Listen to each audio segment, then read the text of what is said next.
విద్యార్థులందరికీ ఇంకోసారి సుస్వాగతం. ఈరోజు సైన్స్ అండ్ టెక్నాలజీ, అలాగే ఎకాలజీ అండ్ ఎన్విరాన్మెంట్కి సంబంధించినటువంటి చాలా ముఖ్యమైన విషయాలను మీకు ఎక్స్ప్లెయిన్ చేయబోతున్నాను. చిన్న చిన్న ప్రశ్నలు అడగటం, వీటికి బ్రీఫ్ ఆన్సర్స్ ఇవ్వటంతో పాటుగా కొన్ని ముఖ్యమైన విషయాలు. నేషనల్ డిజాస్టర్ మేనేజ్మెంట్ యాక్ట్కి నోడల్ మినిస్ట్రీ ఏది, ఎన్డీఆర్ఎఫ్ ఎస్డీఆర్ఎఫ్లకి డబ్బులు ఎలా వస్తాయి, నోటిఫైడ్ డిజాస్టర్ అంటే ఏమిటి, ఎవరికి పవర్ ఉంది నోటిఫైడ్ డిజాస్టర్ లిస్ట్లో ఇంక్లూడ్ చేయడానికి, అలాగే మన దేశానికి సంబంధించినటువంటి 3 స్టేజ్ న్యూక్లియర్ పవర్ ప్రోగ్రామ్ గురించి ఎక్స్ప్లెయిన్ చేస్తాను. అంతేకాకుండా భావిని అనేటువంటి సంస్థ, ఫాస్ట్ బ్రీడర్ రియాక్టర్ అంటే ఏమిటి, ఇవన్నీ ఈరోజు లెక్చర్లో మీరు తెలుసుకోబోతున్నారు. మొదటిది హెమోఫిలియా.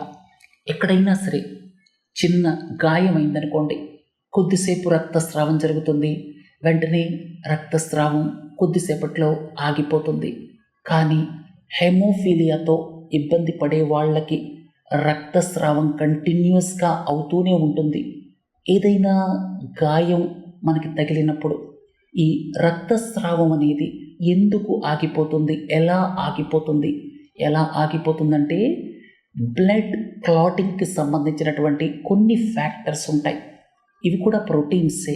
ఈ బ్లడ్ క్లాటింగ్ ఫ్యాక్టర్స్ ఏవైతే ఉన్నాయో అవి ప్లేట్లెట్స్తో అనుసంధానం చేసుకొని బ్లడ్ క్లాటింగ్ ఫ్యాక్టర్స్ ఉంటాయి. ఈ ప్రోటీన్ ఫ్యాక్టర్స్ని 8, 9, 11 ఇట్లా పిలుస్తూ ఉంటారు. ఇలాంటి ఫ్యాక్టర్స్ ప్లేట్లెట్స్తో అనుసంధానం చేసుకొని ఒక ఫైబ్రస్ స్ట్రక్చర్ని ఫామ్ చేసి రక్తస్రావాన్ని నిరోధిస్తాయి.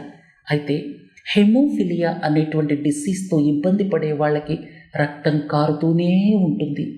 అసలు ఈ హెమోఫిలియా అంటే ఏమిటి? ఇది జెనెటిక్ డిసార్డర్, అలాగే కంజెనిటల్ బై బర్త్ వస్తుంది. మోస్ట్ ఆఫ్ ద కేసెస్లో కంజెనిటల్ బై బర్త్ వస్తుంది. చాలా రేర్ కేసెస్లో ఆటో ఇమ్యూన్ డిసార్డర్స్ మూలంగా రావచ్చు. మోస్ట్లీ మగపిల్లలే ఎఫెక్ట్ అవుతారు. అంటే మేల్ చైల్డ్కే ఈ జెనెటిక్ డిసార్డర్ వస్తుంది.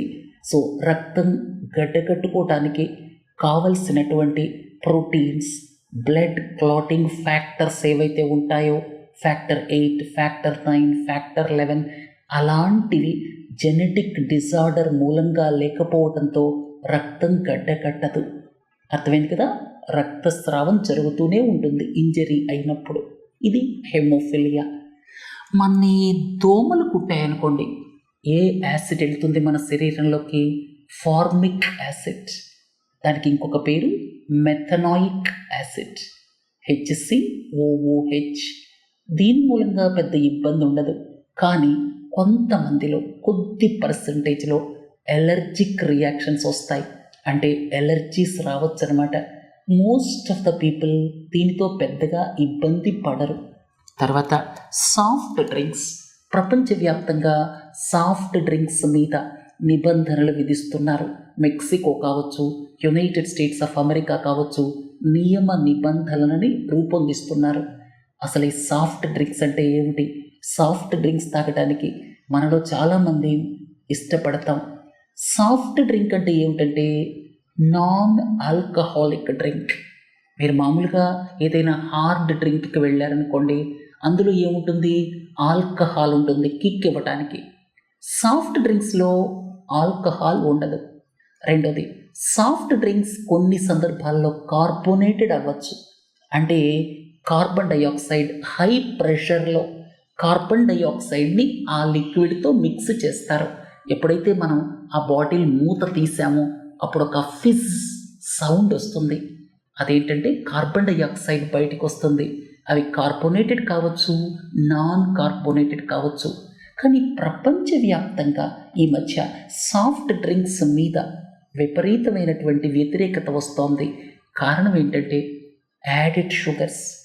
మీరు సాఫ్ట్ డ్రింక్ తాగేటప్పుడు చాలా రుచిగా ఉంటుంది, అందులో యాడెడ్ షుగర్స్ ఉండొచ్చు, కెఫీన్ ఉంటుంది, రకరకాలైనటువంటి ఫ్లేవర్స్ ఉంటాయి. కొన్ని మన ఆరోగ్యానికి హాని చేయొచ్చు. అందుకే సాఫ్ట్ డ్రింక్స్ని సాధ్యమైనంత తక్కువగా తీసుకోండి. ఇక ఆల్ఫా ఫోల్డ్. ఈ మధ్య గూగుల్కి సంబంధించినటువంటి డీప్ మైండ్ అనేటువంటి సంస్థ ఇదేం చేస్తోంది, ఆల్ఫా ఫోల్డ్ ప్రాజెక్ట్లో భాగంగా రకరకాలైనటువంటి ప్రోటీన్స్ని మ్యాప్ చేస్తోంది. అంటే ఈ రకరకాల ప్రోటీన్స్ డిఎన్ఏ, ఆర్ఎన్ఏ, పెద్ద పెద్ద మాలిక్యూల్స్, చిన్న మాలిక్యూల్స్, వీటన్నిటి మధ్య ఉండేటువంటి ఇంటరాక్షన్స్ని మ్యాప్ చేస్తోందన్నమాట. వీటి మూలంగా రాబోయే కాలంలో డ్రగ్ డిస్కవరీ చాలా సులువవుతుంది అని శాస్త్రవేత్తలు చెప్తున్నారు. గుర్తుపెట్టుకోండి, ఆల్ఫా ఫోల్డ్ అనేటువంటిది ఈ మాలిక్యూల్స్ని మ్యాప్ చేయటం అన్నమాట, ఆర్టిఫిషియల్ ఇంటెలిజెన్స్ని ఉపయోగించి. ఇది గూగుల్కి సంబంధించినటువంటి డీప్ మైండ్ చేస్తోంది. SDRF, NDRF, National Disaster Response Fund, State Disaster Response Fund. National Disaster Response ఫండ్కి వచ్చేటువంటి మనీకి చాలా సోర్సెస్ ఉన్నాయి. ఇండివిజువల్స్ అందులో డబ్బులు వేయచ్చు, కంపెనీలు డబ్బులు పంపించవచ్చు. అలాగే నేషనల్ కెలామిటీ కాంటింజెంట్ డ్యూటీ అని చెప్పి కొన్ని రకాల టొబాకో ప్రోడక్ట్స్ మీద వాటి మీద డ్యూటీ వేస్తారు. అది ఈ ఎన్డీఆర్ఎఫ్లోకి వెళుతుంది. National Calamity Contingent Duty, NCCD. ఇక స్టేట్ డిజాస్టర్ రెస్పాన్స్ ఫోర్స్కి ఎలా వస్తాయి? నార్మల్ స్టేట్స్కి 75% మనీ కేంద్రమే ఇస్తుందన్నమాట. ఎస్డిఆర్ఎఫ్లో 75% ఆఫ్ ద మనీ కేంద్ర ప్రభుత్వం ఇస్తుంది. తర్వాత ఏవైనా సరే నోటిఫైడ్ డిజాస్టర్స్ జరిగినప్పుడు ఈ యొక్క ఎస్డిఆర్ఎఫ్లో డబ్బులు వాడచ్చు. ఒకవేళ ఎస్డిఆర్ఎఫ్లో డబ్బులు సరిపోకపోతే ఎన్డీఆర్ఎఫ్లో డబ్బులు వాడుకోవచ్చు అన్నమాట. తర్వాత నోటిఫైడ్ డిజాస్టర్ అంటే ఏమిటి? ఇప్పుడు 12 డిజాస్టర్స్ని నోటిఫైడ్ డిజాస్టర్స్గా మినిస్ట్రీ ఆఫ్ హోమ్ అఫైర్స్, గుర్తుపెట్టుకోండి, నేషనల్ డిజాస్టర్ మేనేజ్మెంట్ యాక్ట్ 2005 ప్రకారం హోమ్ మినిస్ట్రీ నోడల్ మినిస్ట్రీ అన్నమాట. హోమ్ మినిస్ట్రీ 12 నోటిఫైడ్ డిజాస్టర్స్ని ఐడెంటిఫై చేసింది. సునామీస్ కావచ్చు, సైక్లోన్స్ కావచ్చు, డ్రౌట్స్ కావచ్చు, అవలాంచెస్ కావచ్చు, ఎర్త్క్వేక్స్ కావచ్చు, ఇలాంటివన్నీ 12 నోటిఫైడ్ డిజాస్టర్స్ ఉన్నాయి. హీట్ వేవ్ నోటిఫైడ్ డిజాస్టర్లో లేదు. దేశవ్యాప్తంగా 12 నోటిఫైడ్ డిజాస్టర్స్ని హోమ్ మినిస్ట్రీ ఈ లిస్టులో ఇంక్లూడ్ చేసింది. కొత్తది ఏదైనా ఇంక్లూడ్ చేయాలంటే ఫైనాన్స్ కమిషన్ రికమెండేషన్ కావాలి. 15వ ఫైనాన్స్ కమిషన్ ఇవి చాలు, ఇంకా ఎక్స్ట్రా అక్కర్లేదు, హీట్ వేవ్స్ని ఇంక్లూడ్ చేయాల్సిన అవసరం లేదు అని చెప్పడంతో హీట్ వేవ్స్ అనేటువంటిది ఇందులో పార్ట్ కాలేకపోయిందనమాట. ఈ 12 నోటిఫైడ్ డిజాస్టర్స్కి సంబంధించి నిర్భయంగా వాళ్ళకి ఇష్టం వచ్చినట్టు ఎస్డిఆర్ఎఫ్ మనీని రాష్ట్రాలు వాడుకోవచ్చు ఏదైనా న్యాచురల్ కెలామిటీ వస్తే. ఒకవేళ ఈ లిస్టులో లేనటువంటివి, ఉదాహరణకి హీట్ వేవ్స్ లాంటివి వచ్చాయనుకోండి, అప్పుడు 10% వరకు వాడుకోవచ్చు, సబ్జెక్ట్ టు సమ్ కండిషన్స్. అందుకే హీట్ వేవ్స్ని వీటిల్లో ఇంక్లూడ్ చేయాలి అని చెప్పి చాలా డిస్కషన్, డిబేట్ జరుగుతోంది. తర్వాత ఇన్వేసివ్ స్పెసిస్ అంటే ఏమిటి? అవి నాన్ నేటివ్ స్పెసిస్, ఎక్కడో ఫారిన్ కంట్రీ నుంచో లేకపోతే ఇంకొక ప్రాంతం నుంచో వచ్చి ఒక ప్రాంతంలో వీటిని మనం పెంచామనుకోండి, ఒక్కొక్కసారి మనకు తెలియకుండానే వస్తాయి. కొన్ని ఇన్వేజివ్ స్పెసిస్ షిప్స్ ద్వారా రావచ్చు. షిప్స్లో రకరకాల గూడ్స్ ట్రాన్స్పోర్ట్ చేసేటప్పుడు వాటి ద్వారా రావచ్చు. కొన్నిసార్లు ఆర్నమెంటల్ ప్లాంట్ అని చెప్పి మనం ఇంట్రడ్యూస్ చేయొచ్చు. బ్రిటిష్ వాళ్ళు ఇంట్రడ్యూస్ చేసినట్లుగా కొన్ని ప్లాంట్స్ని, అవి లోకల్ వెజిటేషన్ని డిస్ట్రాయ్ చేస్తాయి. వాటిని ఇన్వేజివ్ స్పెసిస్ అంటాం. తర్వాత లిక్విడ్ నైట్రోజన్. నైట్రోజన్ అనేటువంటిది ఇనర్ట్ గ్యాస్. లిక్విడ్ స్టేట్లోకి ఎప్పుడు వెళుతుంది? -196 డిగ్రీ సెల్సియస్. అప్పుడు అది లిక్విడ్ స్టేట్లోకి వెళుతుంది. దాన్ని క్రయోజెనిక్ టెంపరేచర్ అంటాం. అర్థమైంది కదా? సో ఈ లిక్విడ్ నైట్రోజన్ని ఎక్కడ వాడతారు? చిల్లింగ్ ఏజెంట్గా వాడతారు, ఫ్రీజింగ్ ఏజెంట్గా వాడతారు, ఐస్ క్రీమ్ తయారు చేసేటప్పుడు వాడతారు, ఫుడ్ ప్రిజర్వేటివ్గా వాడతారు. సో ఇట్లా రకరకాల వాటికి లిక్విడ్ నైట్రోజన్ని వాడతారు. ఇప్పుడు మీరు ఒక ఐస్ క్రీమ్ కానీ బిస్కెట్ కానీ కొనుక్కున్నారనుకోండి, ఐస్ క్రీమ్ అంటే టెంపరేచర్ ఎంత ఉంటుంది? 0 నుంచి -4 డిగ్రీ సెల్సియస్ ఉంటుంది.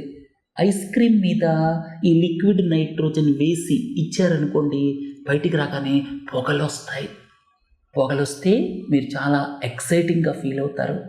పొరపాటున అది మీ నాలుకకి తగిలిందనుకోండి, ఫ్రాస్ట్ బైట్ వస్తుంది. ఇలాగే ఒకళ్ళ పొట్టంతా కూడా ఫ్రాస్ట్ బైట్కి గురైంది, చిల్లులు పడ్డాయి. అందుకని ఈ లిక్విడ్ నైట్రోజన్ని యూజ్ చేయొద్దు అని చెప్పి FSSAI చెప్పింది. అంటే రెగ్యులర్ ఫుడ్ ప్రోడక్ట్స్లో బిస్కెట్స్ మీదో ఐస్ క్రీమ్ మీదో లిక్విడ్ నైట్రోజన్ వేసి ఇవ్వకండి. మీరు ఫుడ్ ప్రిజర్వేటివ్గా వాడండి, చిల్లింగ్ ఏజెంట్గా వాడండి, ఫ్రీజింగ్ ఏజెంట్గా వాడండి, తప్పు లేదు అని చెప్పడం జరిగిందనమాట. అందుకని ఇలాంటి బిస్కెట్స్ మీదో ఐస్ క్రీమ్ మీదో ఈ లిక్విడ్ నైట్రోజన్ని వేస్తే శిక్ష విధించబడుతుంది అని FSSAI ఏదైతే ఫుడ్ రెగ్యులేటర్ స్టాట్యూటరీ బాడీ ఉందో వాళ్ళు చెప్పడం జరిగింది. టెంపరేచర్ ఇన్వర్షన్ అంటే ఏమిటి? నార్మల్గా ట్రోపోస్ఫియర్లో భూమి నుంచి పైకి వెళ్ళే కొద్దీ టెంపరేచర్ తగ్గాలి. కానీ కొన్ని ప్రత్యేక పరిస్థితుల్లో భూమి నుంచి పైకి వెళ్ళే కొద్దీ టెంపరేచర్ పెరుగుతూ ఉంటుంది. దీన్ని టెంపరేచర్ ఇన్వర్షన్ అంటారు. ఇది కొన్ని ప్రత్యేక పరిస్థితుల్లో జరుగుతుంది. అలాంటప్పుడు పొల్యూషన్ కానీ స్మోక్ కానీ అక్కడే కాన్సన్ట్రేట్ అయి ఉంటుంది. అట్మాస్ఫియర్ అంత క్లియర్గా ఉండదు. వింటర్ సీజన్లో ఉత్తర భారతదేశంలో జరిగేటువంటిది మనం చూస్తూ ఉన్నాం. దానికి టెంపరేచర్ ఇన్వర్షన్ కూడా ఒక కారణమని చెప్పుకోవచ్చు. టెంపరేచర్ ఇన్వర్షన్ జరిగినప్పుడు కొన్ని ప్రత్యేక పరిస్థితుల్లో కన్వెక్షన్ కరెంట్స్ అంటే ఎయిర్ కన్వెక్షన్ కరెంట్స్ ఉంటాయి కదా, మన యొక్క ఈ క్లౌడ్స్ ఫామ్ అవటానికి అవి కూడా పైకి వెళ్ళలేవు, అవి కూడా అందరితో ఆగిపోతాయి. కన్వెక్షన్ కరెంట్స్ కూడా రిస్ట్రిక్ట్ అయిపోతాయి, ఎయిర్ సర్క్యులేషన్ కూడా రిస్ట్రిక్ట్ అయిపోతుంది. స్మోక్ పొల్యూటెంట్స్ అన్నీ కూడా అక్కడ అక్యుములేట్ అయిపోతాయి అన్నమాట. నార్త్ ఇండియాలో దీపావళి సీజన్లో వింటర్లో వచ్చేటువంటి సమస్యకి ఒక కారణం ఇది టెంపరేచర్ ఇన్వర్షన్ అని చెప్పుకోవచ్చు. బోయింగ్ 2 ప్రముఖమైన కంపెనీలు ఉన్నాయి మనకి ఎయిర్ క్రాఫ్ట్స్ తయారు చేయడానికి. ఎయిర్ బస్ ఇది యూరప్ బేస్డ్, యూరప్లో 4-5 దేశాల్లో వీళ్ళ కంపెనీలు ఉన్నాయి. మెయిన్ హెడ్ క్వార్టర్స్ ఫ్రాన్స్లో ఉన్నాయి. బోయింగ్ ఇది యునైటెడ్ స్టేట్స్ ఆఫ్ అమెరికా. ఈ మధ్యకాలంలో బోయింగ్ తయారు చేసేటువంటి విమానాలు వార్తల్లోకి వస్తున్నాయి. మధ్యలో డోర్ ఓపెన్ అవ్వటం, ఇంకొక ప్రాబ్లం. బోయింగ్ అనేటువంటి సంస్థ ఈ మధ్య చాలా క్రిటిసిజం ఫేస్ చేస్తోంది. హైడ్రోజన్ని ఇంటర్నల్ కంబస్టన్కి వాడచ్చా? మీ అందరికీ ఒక పెద్ద డౌట్ రావచ్చు. హైడ్రోజన్ అనగానే మనం గ్రీన్ హైడ్రోజన్ తయారు చేసి హైడ్రోజన్ ఫ్యూయల్ సెల్ వెహికల్స్లో వాడదామని అనుకున్నాం. హైడ్రోజన్ ఫ్యూయల్ సెల్ వెహికల్స్లో వాడినప్పుడు అక్కడ హైడ్రోజన్ ఫ్యూయల్ సెల్ వెహికల్స్ అంటే హైడ్రోజన్ అనేది కెమికల్ ఎనర్జీ. ఈ chemical energy hydrogen fuel cell vehicles ద్వారా ఎలక్ట్రికల్ ఎనర్జీగా మారుతుంది. ఆ ఎలక్ట్రికల్ ఎనర్జీ ఏదైతే ఉందో అది మనకి మోటార్ని తిప్పడానికి పనిచేస్తుంది, వెహికల్స్ నడుస్తాయన్నమాట. అది మెకానిజం. సో ఈ హైడ్రోజన్ ఫ్యూయల్ సెల్ వెహికల్స్లో మనం ఇంతకుముందు నేర్చుకున్నాం, మనకు వచ్చేటువంటి ఎండ్ ప్రోడక్ట్ వాటర్ వేపర్ అని నేర్చుకున్నాం. కానీ హైడ్రోజన్ని ఇంటర్నల్ కంబస్టన్ ఇంజన్స్లో వాడితే నాక్స్ ఎమిషన్స్ కూడా వస్తాయి. వాటర్ వేపర్తో పాటుగా నాక్స్ ఎమిషన్స్ కూడా వస్తాయి. ఈ ముఖ్యమైన విషయాన్ని గుర్తుపెట్టుకోండి. వీటిని ఇంటర్నల్ కంబస్టన్ ఇంజన్స్లో పెట్రోల్ డీజిల్ లాగా వాడటానికి కొన్ని కాంప్లెక్సిటీస్ ఉన్నాయి. వాటి గురించి ఇంకొకసారి లెక్చర్లో మాట్లాడుకుందాం.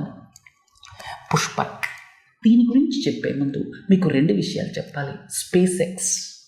స్పేస్ ఎక్స్ అనేది ప్రముఖ ప్రైవేట్ సంస్థ యునైటెడ్ స్టేట్స్ ఆఫ్ అమెరికాలో. అది ఆల్రెడీ ఫాల్కన్ సిరీస్ ఆఫ్ రాకెట్స్ని లాంచ్ చేస్తోంది. అందులో కొంత భాగం మళ్ళీ భూమి మీదకు వచ్చేస్తోంది. వాటిని రీయూజబుల్ లాంచ్ వెహికల్స్ అంటారు. అలాగే మనుషుల్ని సబ్ ఆర్బిటల్ ప్లేన్లోకి తీసుకెళ్ళి వెనక్కి తీసుకురావడానికి బ్లూ ఆరిజిన్ అనేటువంటి సంస్థ కూడా యునైటెడ్ స్టేట్స్ ఆఫ్ అమెరికాలో న్యూ షెఫర్డ్ అనేటువంటి ఒక సబ్ ఆర్బిటల్ వెహికల్ని తయారు చేసింది.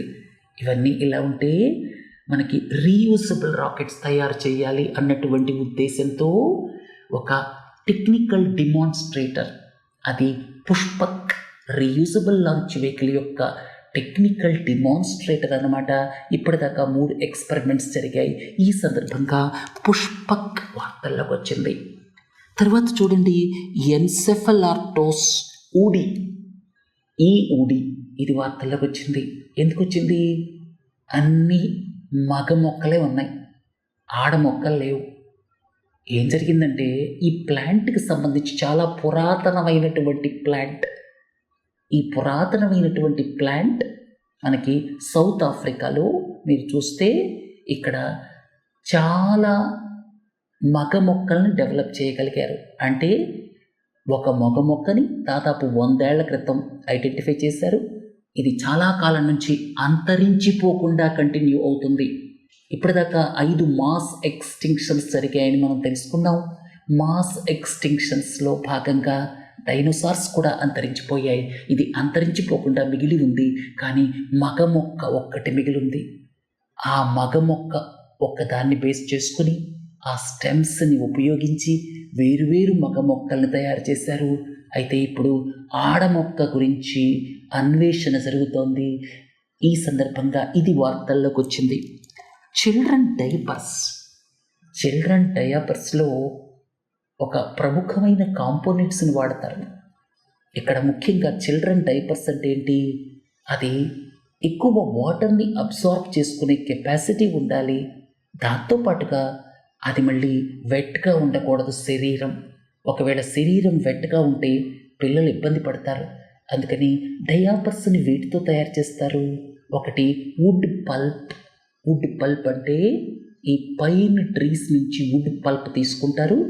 ఇంకా ముఖ్యంగా ఈ ఒక రకమైనటువంటి పాలిమర్ సూపర్ అబ్సార్బెంట్ పాలిమర్ అంటారు, శాప్ అంటారు. Super absorbent polymer SAP.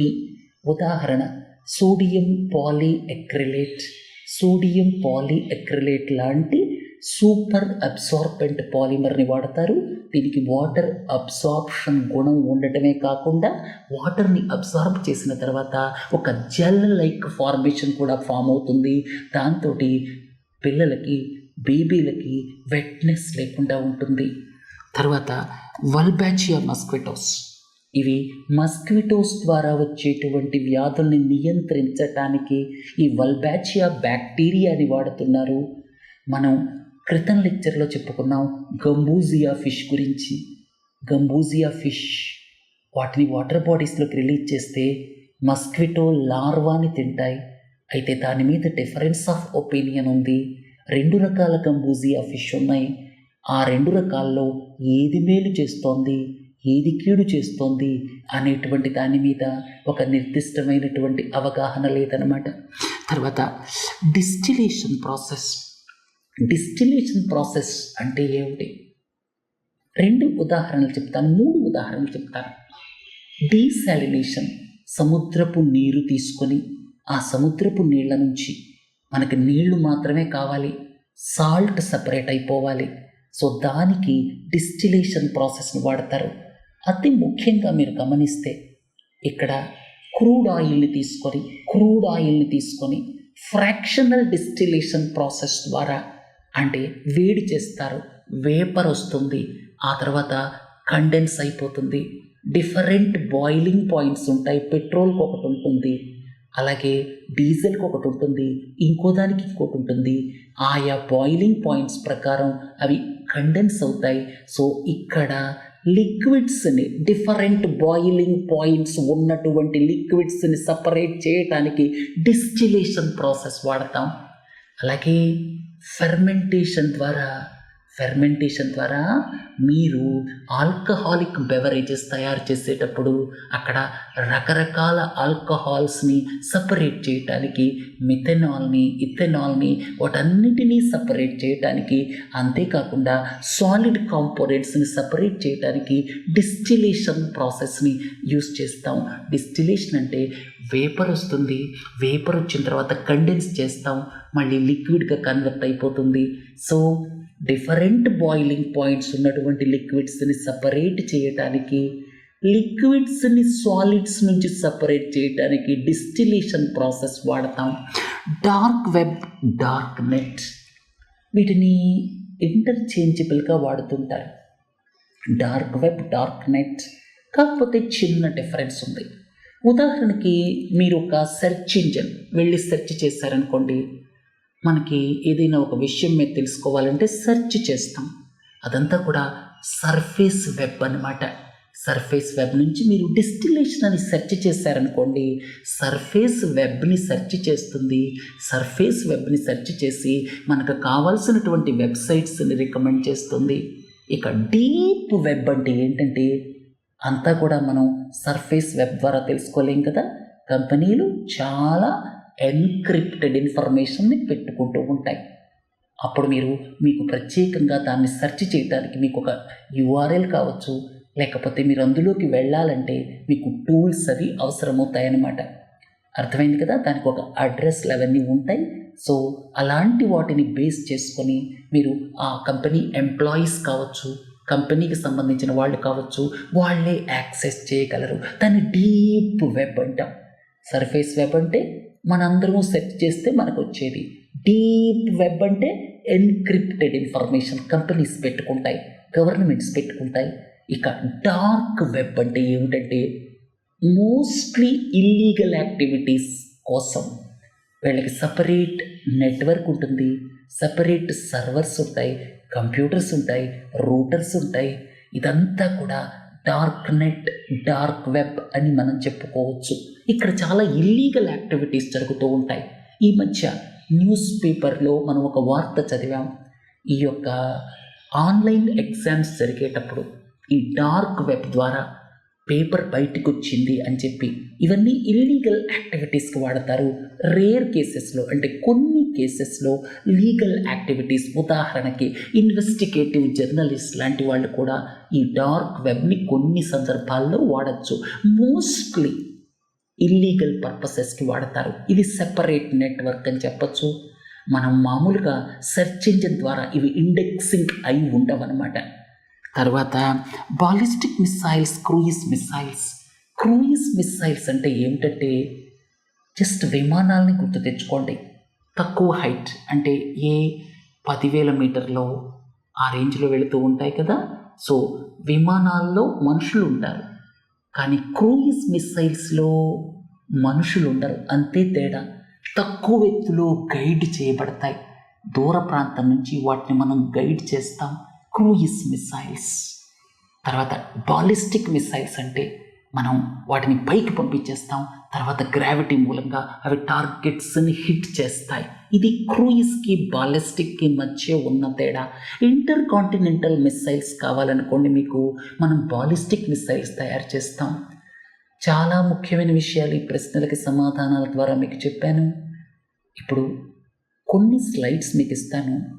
ఇక్కడ 12 నోటిఫైడ్ డిజాస్టర్స్.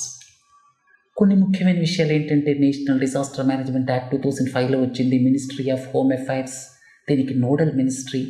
తర్వాత నోటిఫైడ్ డిజాస్టర్స్ అని ministry of home affairs notify చేస్తుంది. ఇందులో ఫ్రాస్ట్ అండ్ కోల్డ్ వేవ్స్ ఉంది, కానీ హీట్ వేవ్స్ లేదు. పెస్ట్ అటాక్ కూడా ఉంది. తర్వాత cloudburst, avalanche, landslide, hailstorm కూడా ఉంది. Tsunami, floods, fire, earthquake, drought, cyclones ఇవన్నీ ఉన్నాయి. అంటే ఈ 12 నోటిఫైడ్ డిజాస్టర్స్లో ఎలాంటిది సంభవించినా సరే అప్పుడు ఎస్టీఆర్ఎఫ్ నుంచి స్టేట్స్ వెంటనే డబ్బుల్ని వాడుకోవచ్చు. ఒకవేళ ఎస్టీఆర్ఎఫ్లో డబ్బులు లేవనుకోండి, ఎన్డీఆర్ఎఫ్కి అప్రోచ్ అవ్వచ్చు. సో ఇవి కాకుండా ఉన్నటువంటి వాటికి లిమిటెడ్ పవర్స్ ఉంటాయి స్టేట్స్కి. ఒకవేళ హీట్ వేవ్ ఏదైనా రాష్ట్రంలో వచ్చిందనుకోండి, సబ్జెక్ట్ టు సర్టన్ కండిషన్స్ ఎస్టీఆర్ఎఫ్లో 10% వరకు మాత్రమే యాక్సెస్ చేయగలరు. అయితే ఈ 12 లిస్టుని ఎక్స్పాండ్ చేయలేమా అంటే చేయొచ్చు, కానీ దానికి ఫైనాన్స్ కమిషన్ వాళ్ళు రికమెండేషన్ ఇవ్వాలి. 15th ఫైనాన్స్ కమిషన్ ఇవి చాలే, ఇక ఆగండి అని చెప్పిందనమాట. అర్థమైంది కదా. సో 15th ఫైనాన్స్ కమిషన్కి నోటిఫైడ్ డిజాస్టర్కి మధ్య ఉన్న లింక్ మీకు ఎక్స్ప్లెయిన్ చేశాను కదా. ఫైనాన్స్ కమిషన్ వాళ్ళు రికమెండేషన్ చేస్తే ministry of home affairs notified disaster కింద కౌంట్ చేస్తుంది, అందులో ఇంక్లూడ్ చేస్తుంది. ఒకవేళ నోటిఫైడ్ డిజాస్టర్లో లేకపోతే ఉదాహరణకి హీట్ వేవ్స్ కావచ్చు, ఇంకా వేరు వేరు డిజాస్టర్స్ కావచ్చు, ఈ 12 కానివి వాటికి 10% దాకానే వాళ్ళు యూజ్ చేయొచ్చు అనమాట. ఎస్టీఆర్ఎఫ్లో ఉన్న మనీలో 10% మాత్రమే యూజ్ చేయొచ్చు. వీటికైతే లిమిట్ లేదు. ఎస్టీఆర్ఎఫ్లో ఉన్నదంతా యూజ్ చేసుకోవచ్చు, అవసరమైతే ఎన్డీఆర్ఎఫ్కి వెళ్ళొచ్చు.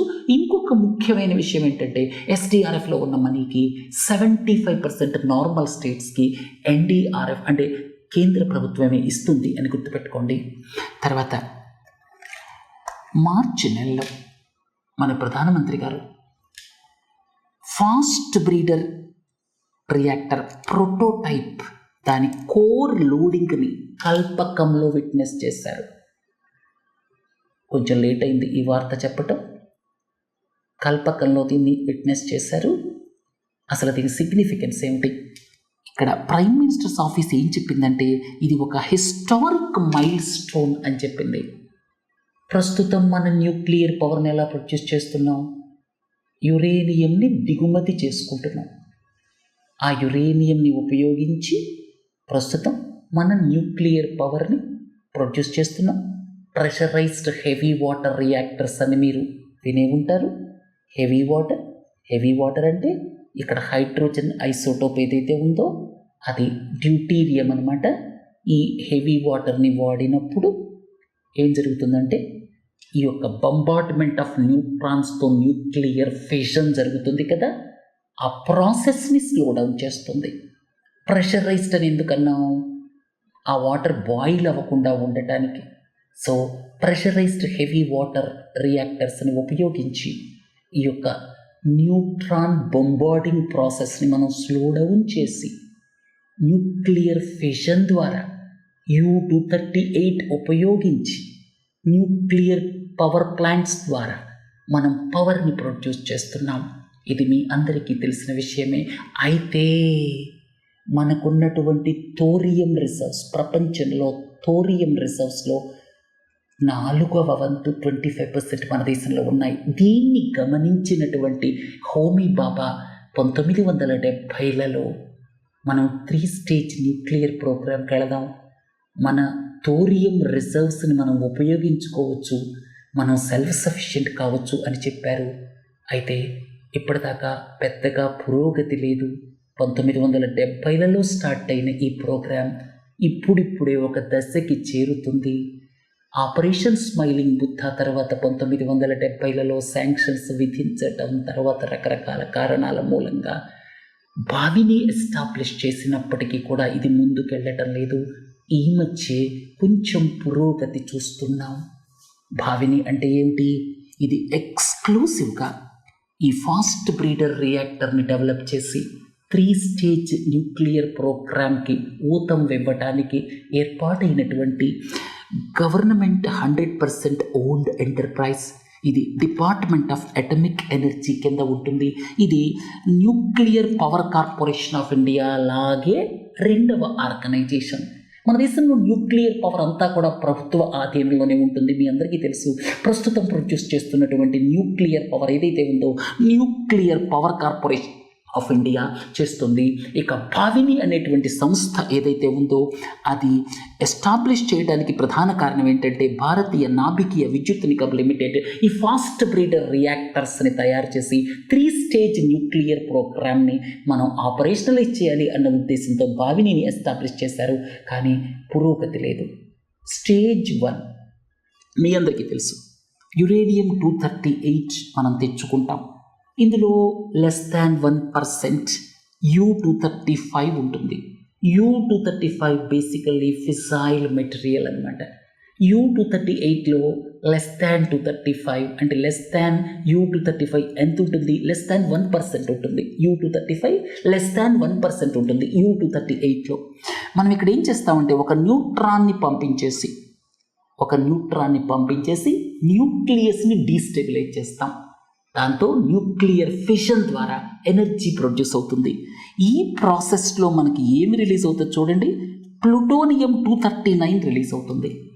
ఇక సెకండ్ స్టేజ్లో ఏంటంటే ఈ ప్లూటోనియం 239 యురేనియం 238 ఉపయోగించి ఎనర్జీ తయారు చేయటమే కాకుండా ఇంకా ఎక్కువ ప్లూటోనియం దీని ద్వారా రిలీజ్ అవుతుంది.